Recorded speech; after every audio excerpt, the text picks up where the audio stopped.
The tension has gripped the streets of Tehran as Iran's leadership has issued a stark warning of mounting a strong response to the Israeli attack on its military facilities. The WION's Anas Malik has been tracking all the developments from Tehran and has sent us this report. Take a look.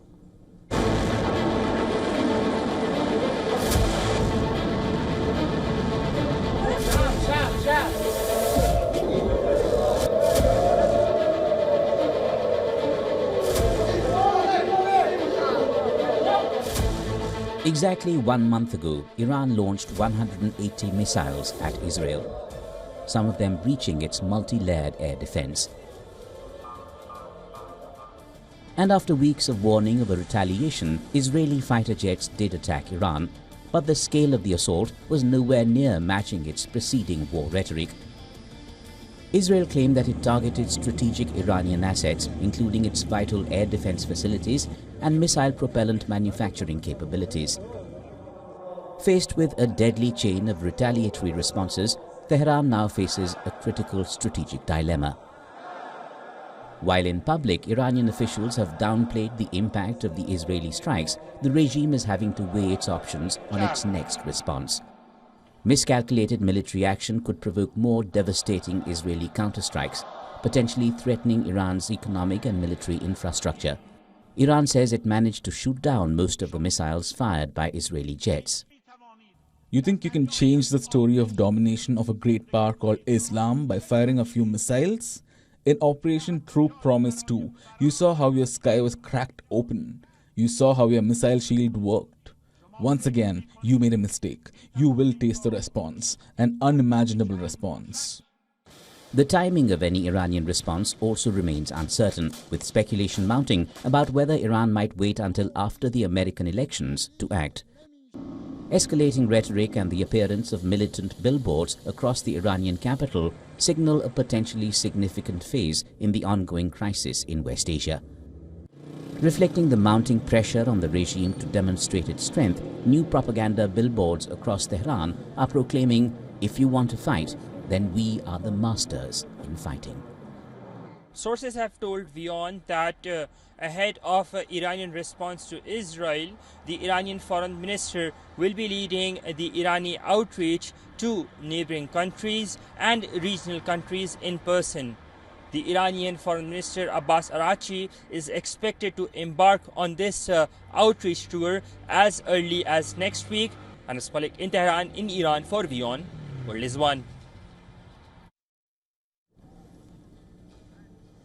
All right, now to give us more perspective in terms of what is happening at this moment, we're being joined by Mr. Fuad Izadi, who's the Associate Professor at the University of Tehran and also a political analyst, and is joining us live from Tehran.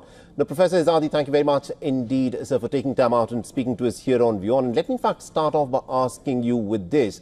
Now, there is a lot of speculation which states that Iran may carry out a reprisal, a retaliatory attack for the 26th of October attack that was carried out by Israel on Iran before the 5th of November elections in the United States of America. What is your reading into the speculation that has been reported a lot within the American media? I think Iran will respond to the Israeli attack. I'm not sure about the timing. If you have an attack before the elections, you're basically you're going to influence the American elections if you do that. And I'm not sure if Iranian leaders want to do that at this time. But I think a response will be coming. You know, Iran was attacked 3 times, one in April, one in July, and another one just a few days ago.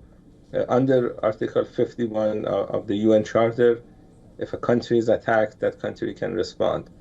Iran responded 2 times to the first 2 attacks, and the third one, I think the response will be coming soon. All right, what time, we don't know. All right, you're saying that Iran has the right to respond. Professor Izadi, do continue to stay on with us. Meanwhile, I'm told that we also have my colleague Anas Malik, who's joining us at this moment from Tehran in Iran. Anas, you've, of course, been interacting with a lot of the local people there. Give us a sense of what the mood is like at this moment within the people in Tehran about the escalating tensions, at this moment between Iran and Israel? Well, the mood on the ground is mixed. It won't be wrong to say. While people are a bit wary with regards to a protracted conflict, they still would want to see an Iranian response to what they say is Israeli aggression. And it won't be wrong to say that absolutely most of the people that we have been interacting with since yesterday, since we got here, have been behind their government and are in agreement to whatever that the government would do with regards to the Iranian response as and when it happens. Saleh? Right. Anas, do continue to stay on with us. Let me, in fact, bring in Professor Izadi, who's also with us from Tehran. Professor Izadi, at this moment, a lot of people are saying that although the war in the Gaza Strip and in Lebanon has been going on for about a year now, the fact that there's been a strike and a counter-strike between Iran and Israel points to the fact that this conflict has only just started. And to change the balance of power, Iran will have to do something very fundamental. Do you think this conflict will now push Iran to acquire nuclear weapons? That is a question that a lot of Iranians are asking. This is a question we get from our students at the University of Tehran all the time. And there are basically three facts. The first fact is that Israelis consider Iran to be their number one enemy. Mr. Netanyahu's speech at the UN could be the source for this claim. He mentioned Iran in almost every sentence that he had in that speech.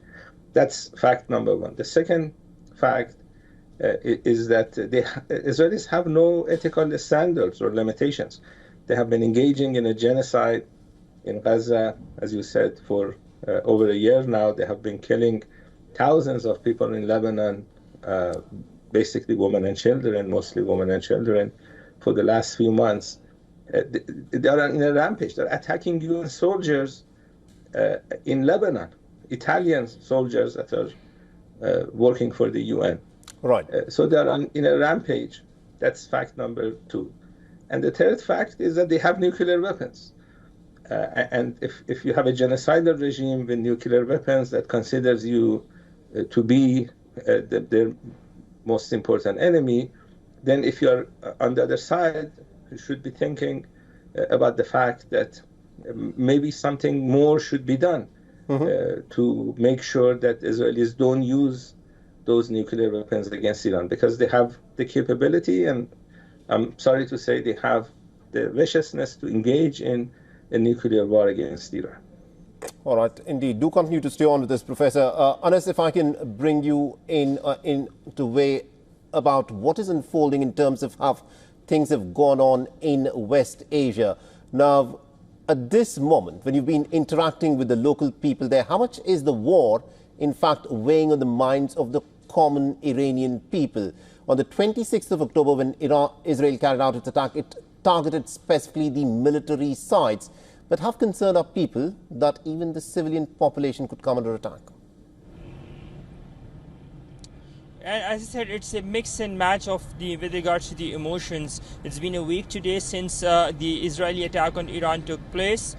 Mostly people have been unbothered, except for those in parts of west and northern Tehran, because those were the proximity of the areas which were the military sites that were said to have come under attack.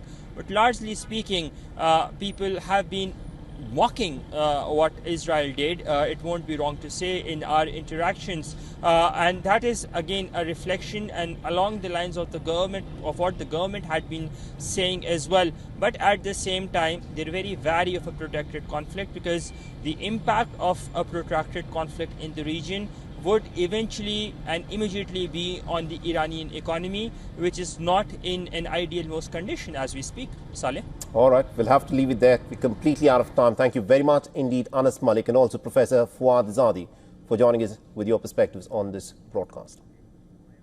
Thank you.